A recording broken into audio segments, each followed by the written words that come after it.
Today's daf we're going to be learning is Zevachim daf Kuf Hey. This week's learning is sponsored by Semi Dewey's Cooper.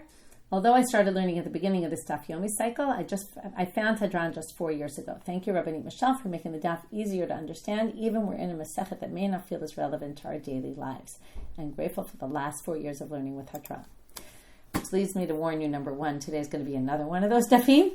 I feel it's particularly irrelevant. It's going to be a lot about Tum and Tara, so good, appropriate dedication, and thank you for it. Secondly, in terms of making things relevant, so I mentioned the other day that we're having a workshop for those in Israel. For those non-Israel, if you ever visit Israel, it's always available, always open, and I highly, highly recommend it. Seidel's Bakery, you can go there and build and basically bake the minachot that they did in the Beit HaMikdash, which is going to really help us to understand the differences between all the different minachot. And you will all benefit from it, because even though I've done it once before, doing it again will help me to also teach it in a more clear manner, to also be able to visualize it. And the registration will open today at 5 p.m. Israel time. So make sure you're online registering, because I'm concerned that it's going to fill up very quickly.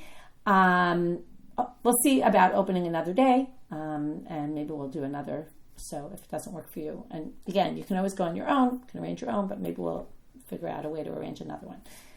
Also, the Siyum is coming up, and the registration is open, and you can always get to Siyum registration from the menu on the. There's a section called Siyum, and in there is Siyum registration, and you can see all the details. So we're gonna have a great Siyum with Dr. Malka Simkovich, and Natalie Taylor, one of our learners. So it's gonna be a very interesting Siyum for a complicated Masechet.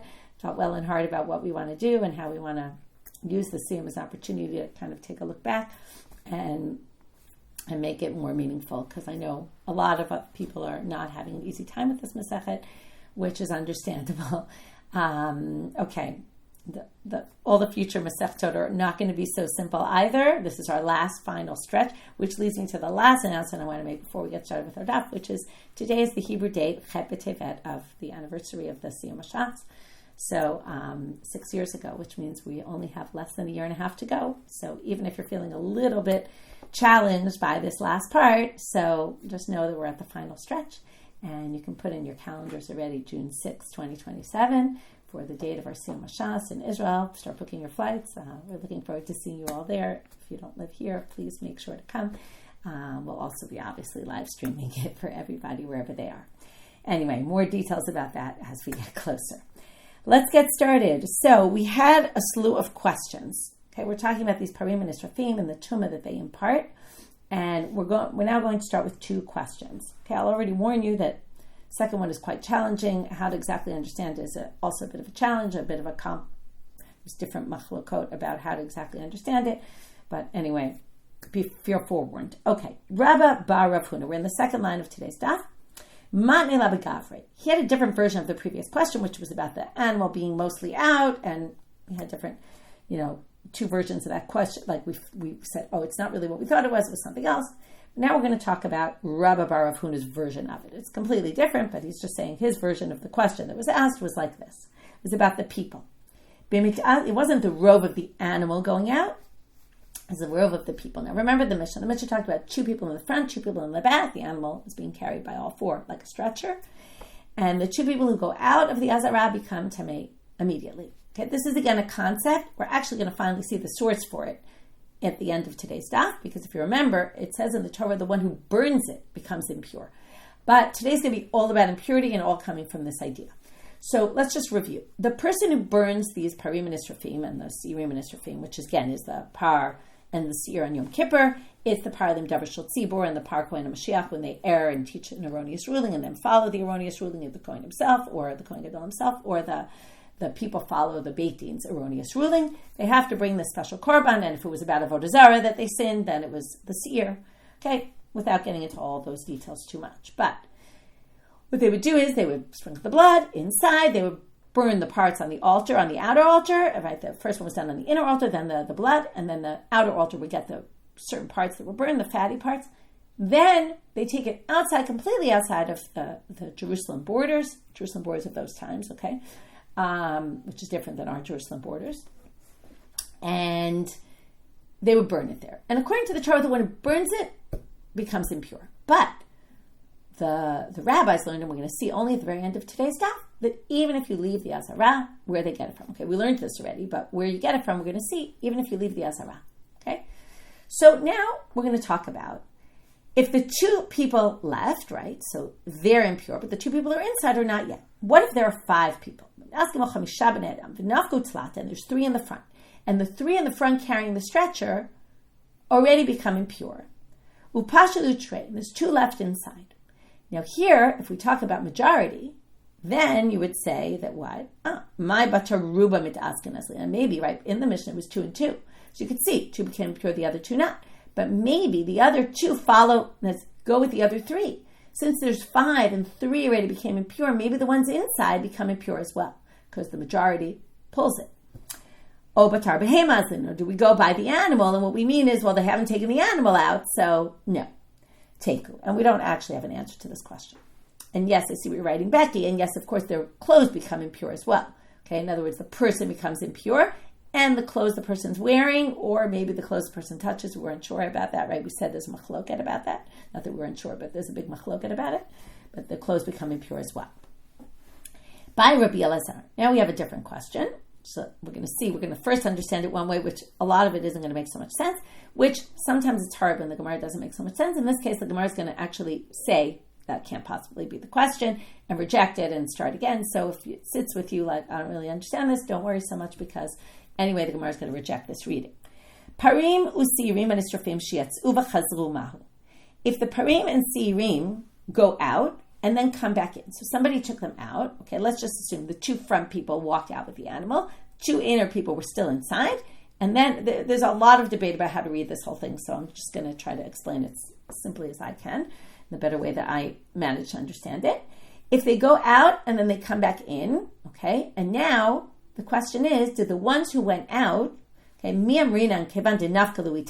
they already went out. The fact that they now bring the animal back into the azara doesn't help. They're still impure, okay, because it's like when you cross the red line, you crossed it, you went out, you're impure.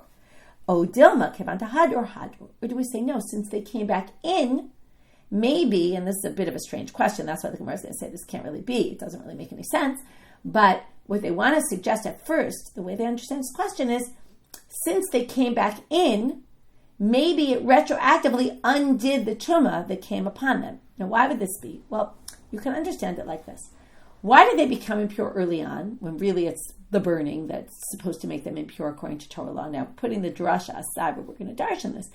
But it's really because you're on your way to burn. So we're just going to have it kind of start ticking earlier, the tumah clock. But if you go back inside, you're I'm no longer on the path to burn. So maybe we're going to say, oh, you never really became impure. Like you did, but we're going to undo it. It's a little strange to undo the impurity once a person became impure. And that's what the Gemara is going to say very shortly. But before that, we're going to try to have an answer to this from our Mishnah. Amar Rabbi Abba bar Mama Tashma. Let's learn from here. Hayusovlino tam b'motov. They would carry it on these poles. Harishonim yatzu chutz l'chomar azara. So the first 2 went out of the wall of the azara. V'achronim lo yatzu, and the latter ones didn't. Harishonim shiatzu chutz l'chomar azara metamim b'gadim. V'achronim ein metamim b'gadim ad shiatzu. So the first one, metamim b'gadim. The last ones are not yet until they actually go out. Now, the whole issue here is if we base it on the animal, right? If the whole thing here depends on the animal, right? Did the animal go in or out? So Isa kadata kevan de nafkalahu itamu. Since the animal went out, they already became tamei, and it doesn't matter if the animal went in or not. But once the animal goes out, they're impure. So who cares that the animal went back in? The animal went out, and that makes them impure. Well, that makes it sound like it's all dependent on the animal leaving. Now, if it's all dependent on the animal leaving, in the case of our Mishnah, that's not true. Because if you say it's all dependent on the animal leaving, hanach iku gavai litami, the ones that are still inside should become impure, because the 2 carrying it in the front pull the animal outside, right? They're holding the stretcher in the back. They're still inside, but the animal's outside. So if it all depends on once the animal goes outside, everyone's impure, well then the inner one should be impure as well. Okay, and then again, now, it's a little hard to understand because it's not exactly what they said before in the question, but we're going to leave it at that right now. Like I said, there's a lot of ink spilled on this line. But anyway, I'm a Ravina V'Tizbara. He says, how could you make that assumption in the Mishnah? Okay, it's a ridiculous assumption, really, because just because the animal went out, the two that are inside, why would you make them impure? In other words, they're saying if it all means once the animal goes out, everyone's impure, in other words, and even if the animal goes back in, and then that would mean even the ones inside. Well, no, you can never say the ones inside are impure. Why? Because, okay, this is a new thing we haven't talked about. Habi'inan, you need, okay, before we even read this inside, let me read you the pasuk. The pasuk that we're learning this all from, or one of the pasukim, is about the Kohen on Yom Kippur, the Kohen Gadol sacrifice on Yom Kippur. And it says there, Hasarefotam, the one who burns the power of the Kohen Gadol, and the seir. Right, remember there's two seirim. Let's just review this because we're going to talk about it. They do the goral, if you remember, they do the lottery. One gets sacrificed and gets burned outside the Jerusalem. That's the one we're talking about. And the other one gets thrown off a cliff, the seir HaMishtaleach, or otherwise known as the seir Lazazel. Okay, that one we're going to get to soon. That's why it's good to review it right now. But now we're talking about the one that gets burned. And it says there, Hasorefotam, the one who burns the par and the seir of Yom Kippur, Yichabes begadav, washes his clothes, v'rachatz epesaro b'mayim, v'acharechen yavo l'machaneh. Then he has to wash his body, and after that, he can come back into the camp. What does that mean? He can go back into the Azara. Well, comes the Gemara very smartly and says, or maybe yes, maybe no, you could say what you think about it, but Ravina says, v'tizbara habe'ina, you can't ever say the one still in the Azara became impure, no matter what. And then you can't learn anything from there to our question, because achar yavo l'machaneh v'leika. It says, and then he will go back into the camp after he purifies himself. And now that doesn't exist here because he's already in the machaneh. In order for that pasuk to be applicable to you, that you're going to become impure and only then can you go back into the Azara, would have to be someone who is found right now outside the Azara. So you can never become impure when you're in the Azara, based on this pasuk, because this pasuk is describing someone who's clearly outside the camp.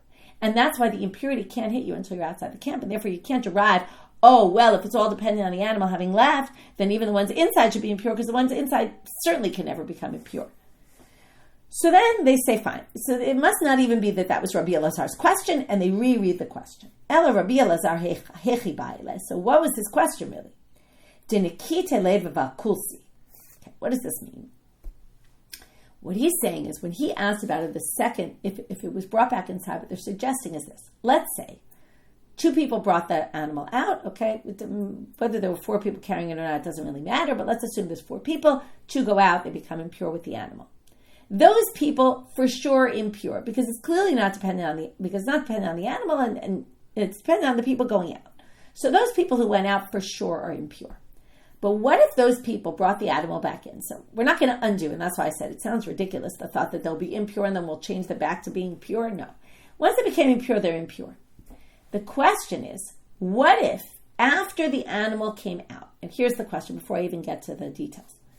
Once the animal goes out and passes that line, even if it goes back in, perhaps from that moment, the clock starts ticking and anyone who deals with that animal past that point is going to become impure.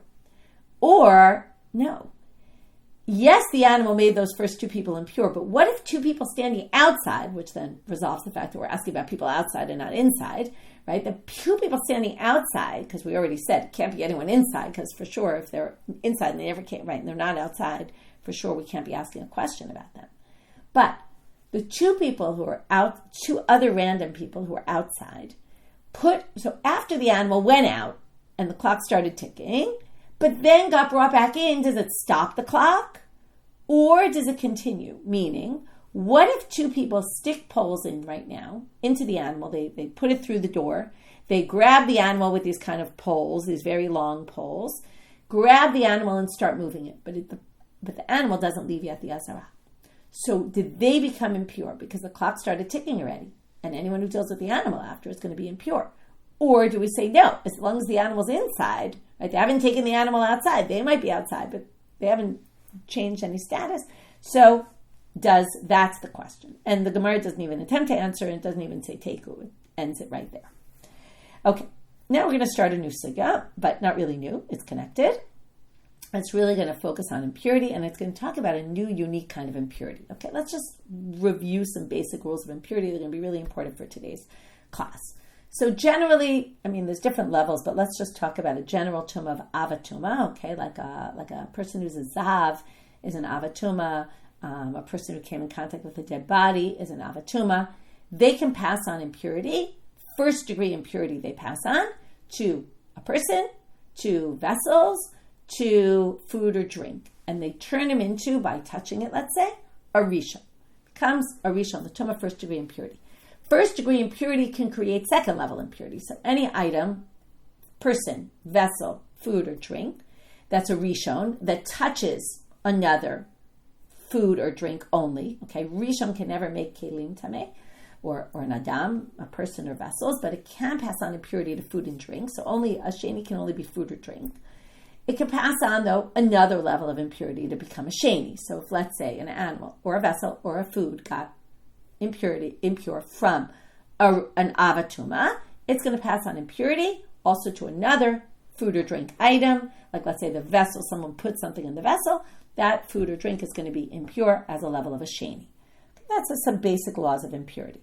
Another thing you need to know is an animal, when it's dead, can become impure. Okay, if it's a nevela, let's say, an animal that just died and wasn't slaughtered, it actually is an avatuma.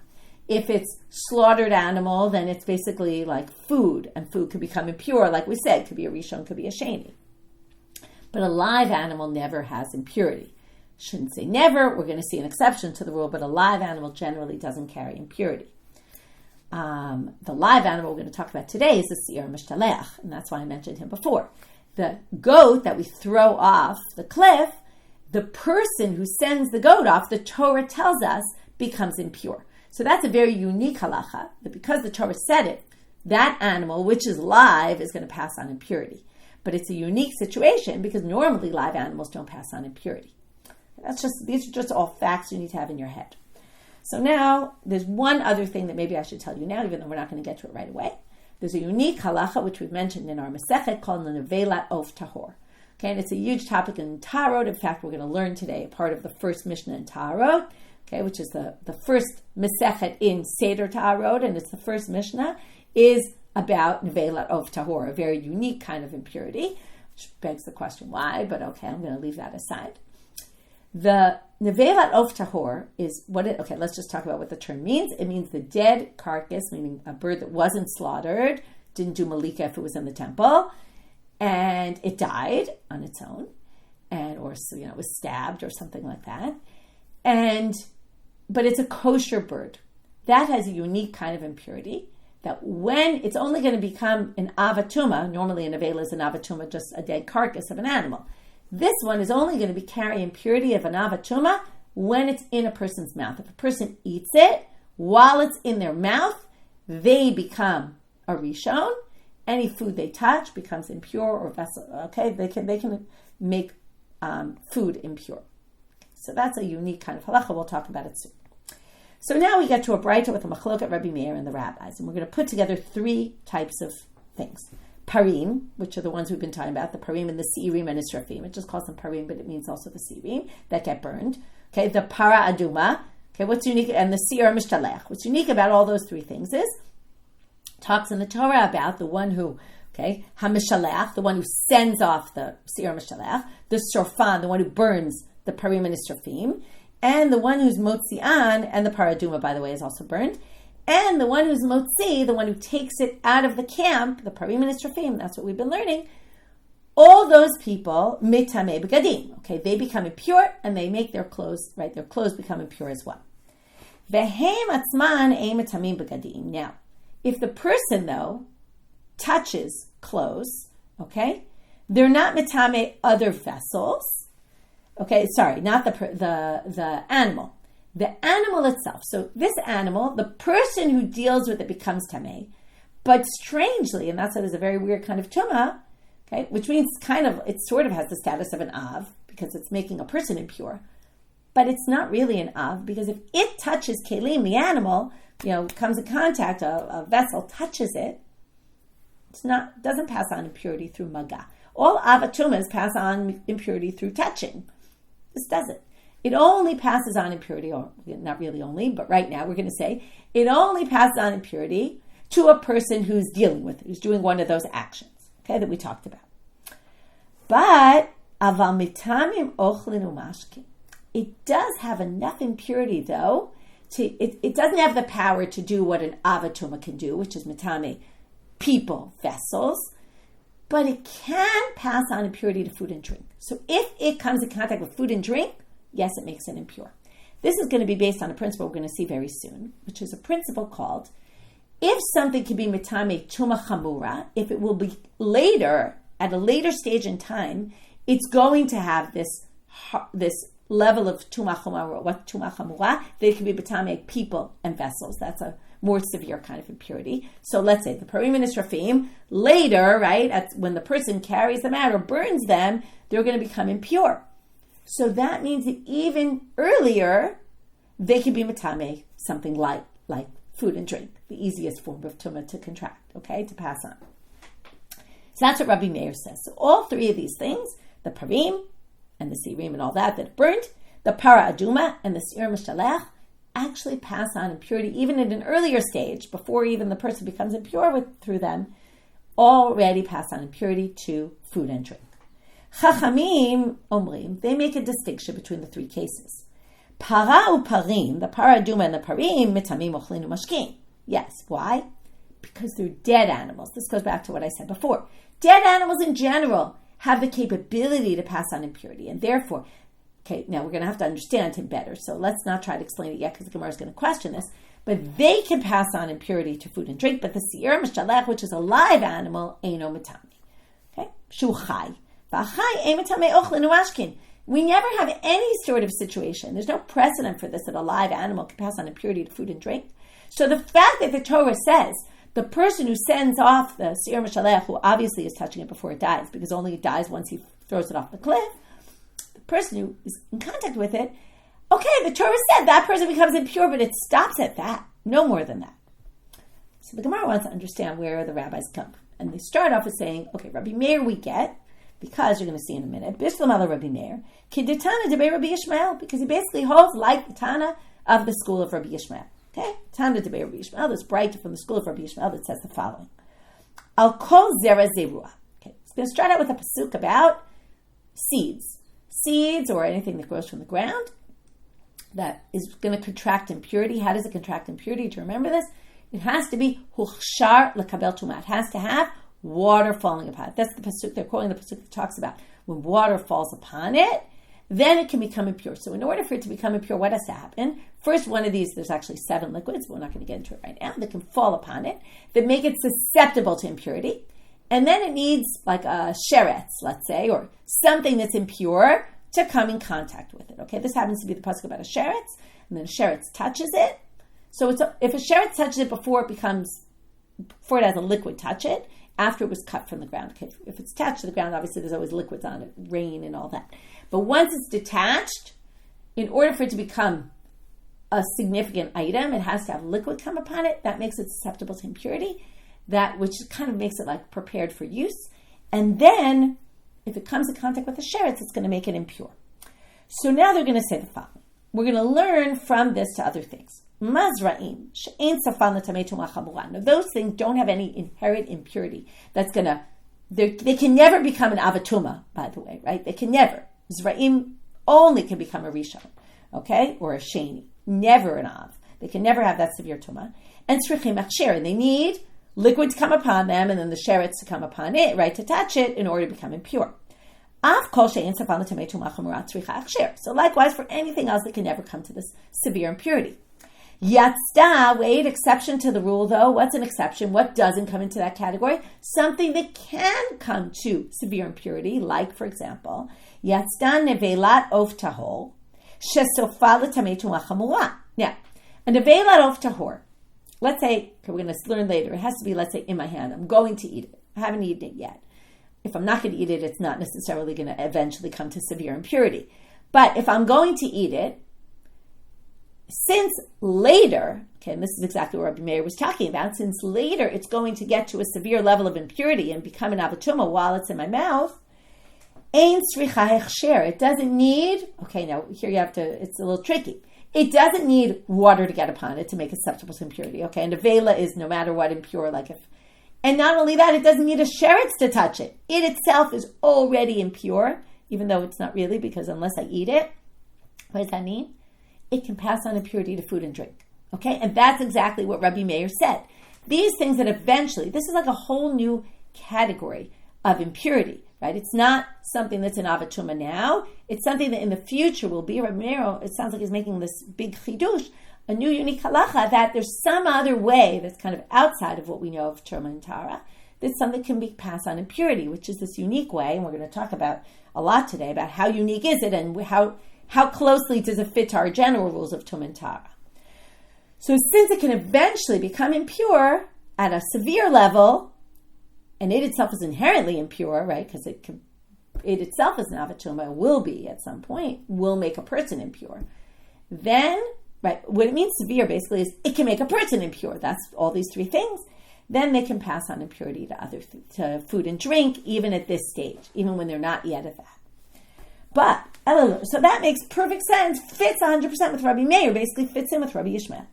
But, but to the rabbis, where they distinguish between the parim and the parah aduma against the siyar mishalech.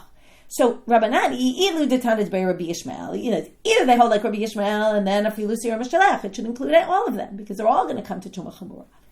And lately, if he doesn't agree with him at all, that there's no such thing as this Tumah Chamura that you're talking about, that it can make things pass on impurity already now, afilu parah parim, then where does he get the parah and the parim? In other words, to make the distinction 2 yes, not the third, makes no sense. So, Tiata Rav Dimi, they had to wait till Rav Dimi came from Israel and explained to them, Amrei b'Marav, in the West, in Israel, they say, Tzrichin hechsher tum'ah mimakom achil. This is hard to see from the words what exactly it means. Rashi explains it much better. Okay, so what he means is if you skip down to Rashi, Amrei b'Marav, and you skip a few lines, skip a few words, he starts here. Tzarich hechsher tum'ah mimakom achil. Now what he's saying is when it said about this ra'im, that they need hechsher, we thought it meant water needs to get on it. So I'm going to explain this a little bit better. Rav Dimi says, Tzarich hechsher tum'ah mimakom achil. It needs something external to make it impure, right? The zra'im aren't impure in and of themselves. They need, like we said, not only water, but then a sheretz needs to touch it. Shiga b'sheretz o b'nevela, right? That a sheretz will touch it, and a nevela will touch it. V'lo shi tamei me'elav. Not that the tumah comes from within. But misha safol l'tamei tumah chamura in tzarich liga b'tumah. But something that eventually is going to become this severe level of impurity doesn't need something external, right? The parah, they're going to be matame without anything external. Okay, so far though, that sounds like that should include the siyar mishtalech. So skip a few words.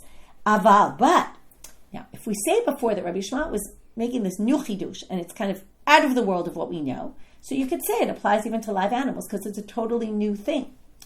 But here we're going to do some combo. Yes, there's this concept, the tumah chamura, because it's got inherent tumah, and it's eventually going to become this severe level of impurity, it can pass on.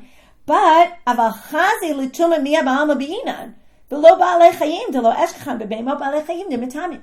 But it still has to fit in with our general rules of impurity. Live animals do not pass on impurity, ever. So even though the Torah says, hasaref otah, you're gonna have to, hamishalech otah, the one who throws it, is going to become impure, that's where it starts and that's where it ends. The tumah chamura that we're going to say, you can be mitame food and drink, dead animals never pass on impurity, food and drink, so not here either. So in the end, we're going to say they both agree with Rabbi Yishmael that there's this concept of tumah chamura, that if it's going to eventually have the severe level of impurity, then even now it can be matame food and drink, but it's only going to apply to things that could potentially be matame food and drink in general, and not to dead animals. And that's how we explain the rabbi's position. Now we're going to have two questions, and both questions really address the following thing. What does it mean, sofo l'tamei tumah chamura? How close is it?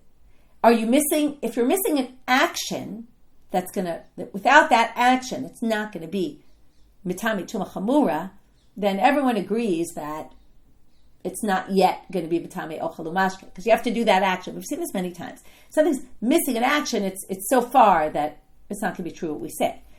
So by Rabbi Elazar, the other question is going to be, what's considered missing an action? How much of an action needs to be missing in order to consider it missing an action? Parim, and this connects with a lot of sugiyot we've seen before. Like if it's missing, it's attached to the ground. We've seen in certain things. Is that like as if it's, since you can detach it very easily, is that considered almost like it's detached? So that's really our question here, but not about that.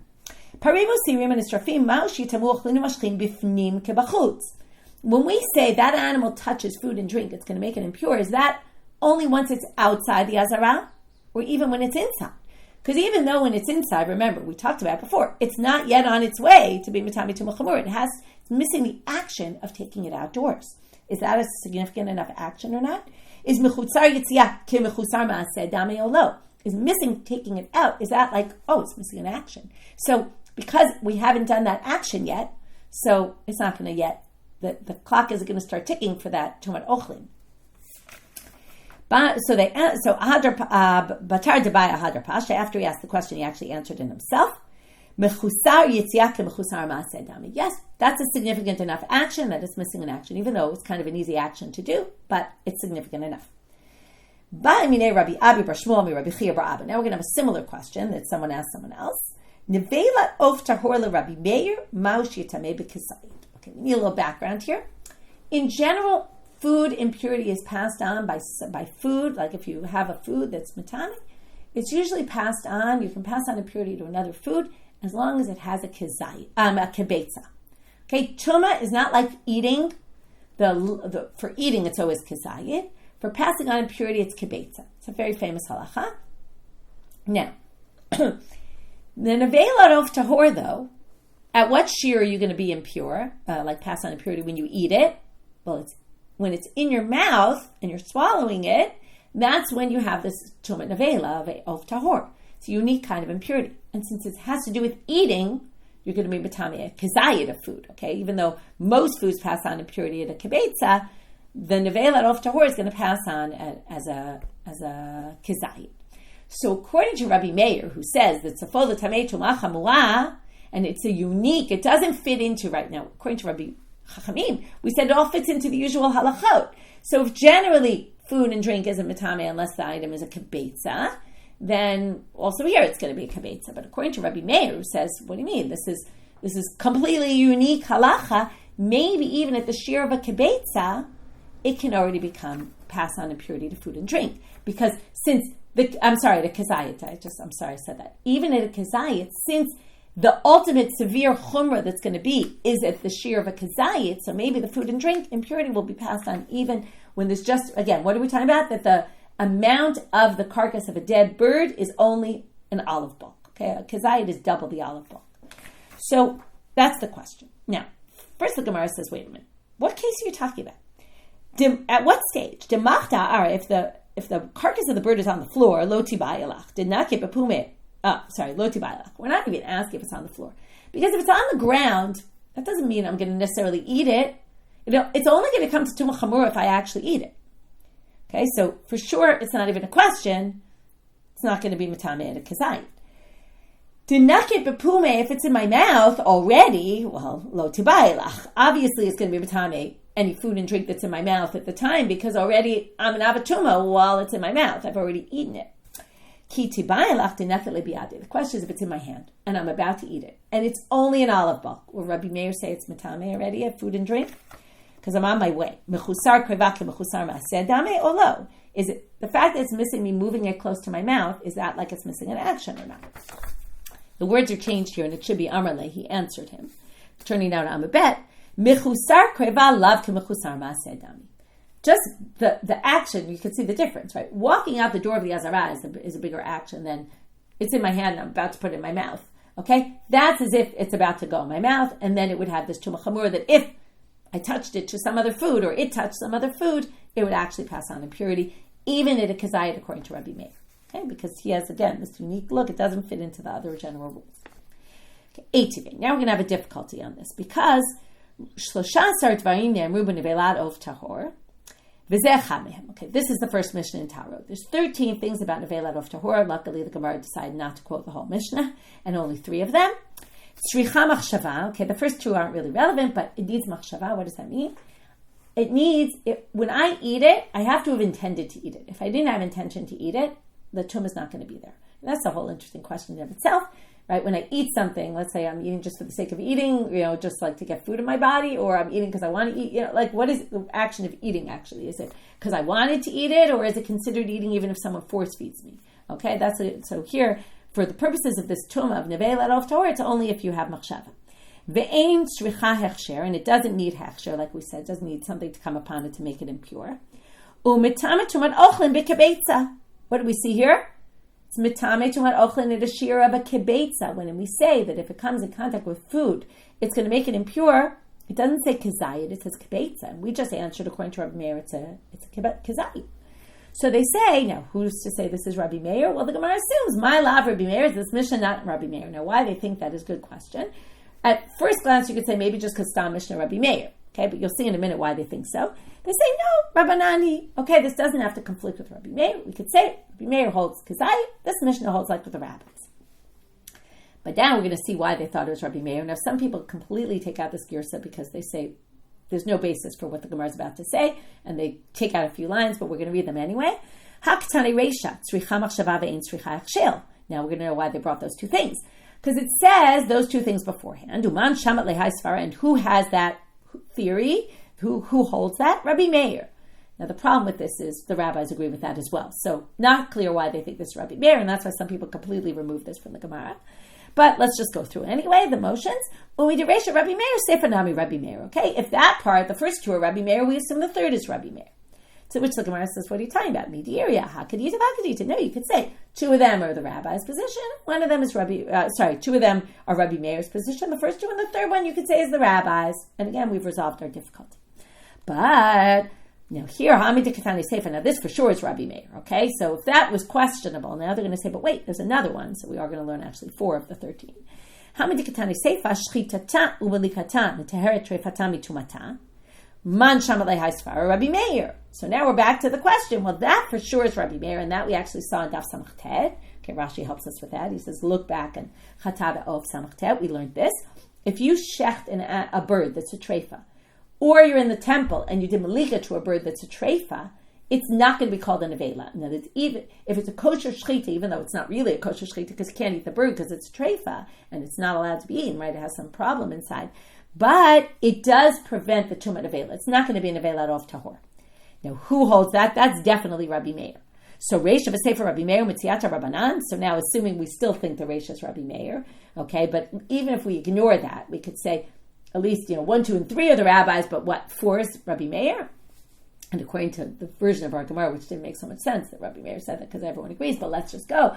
Rabbi Meir, first 2, third is rabbis, 4th is Rabbi Meir, or I don't remember where it comes in the Mishnah, but later it's Rabbi Meir. That doesn't make any sense. To which the Gemara says, no, still you can read it that way. In Reish of a Sefer Rabbi Meir, Mitziata Rabbanan. You could say it went Rabbi Meir, rabbis, Rabbi Meir. Okay, it's a bit of a weird way of reading the Mishnah, but it's a way to explain and get back to saying that our answer, that even Rabbi Meir would say, at a kezayit, it's already matame food and drink, we could accept that. Okay, now we get to another question, and again, it's all related to the same topic, which is, when we say that it's matame food and drink, where does that fit in what we know of laws of Tum and Tara? Okay, so now we're going to ask the following question. Amalei Rafam Nuna the Rabbi Zera. Don't sit down until you answer me this question. Okay, I need an answer now. What's the question? Neveilat of tahor le Rabbi Meir. Again, back to Rabbi Meir, who thinks this is a totally unique halacha. So where does it fit in? Monim la rishon v'sheni, o ein monim rishon v'sheni. Does it have the power? Now, since it's eventually going to be an avatuma, so do we view it as if for the food and drink? Now, it's what did we say? This is very important, the introduction of today's stuff, which is, if it's an avatuma, and it can be matame, now normally an avatuma can be matame people, vessels, food, and drink. This, we're going to say, is going to eventually be an avatuma, but already now can be matame only food and drink. So the simple understanding would be that it's viewed right now as a rishon, which means it can only make a food and drink a sheni, which means that if we're in the world of chulin, that's the end game. Okay, truma and kachim can go to 3, and kachim can go even to 4. But if it's in the world of chulin, that's the end game. Okay, so the question is, when it's matame food and drink, does it make them into a sheni? Or do we say, since eventually this is going to be an avatuma, now while it can't make adam and kelim impure, but does make food and drink, and it turns them into a rishon. That means if this animal, which is now viewed as a it's going to eventually come to Tumah Chamura, touches food, makes it impure right now, or the Nevelat of Tahor, whichever case, and then that food comes in contact with another food, could it pass on impurity to that? So is it a rishon, the food, or is it a sheni? That's the question.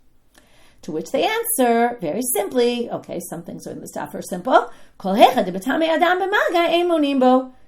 Sorry, kol heifer de, I skipped a line. Amarle, kol heifer de b'tamei adam b'maga monim bo rishon v'sheni.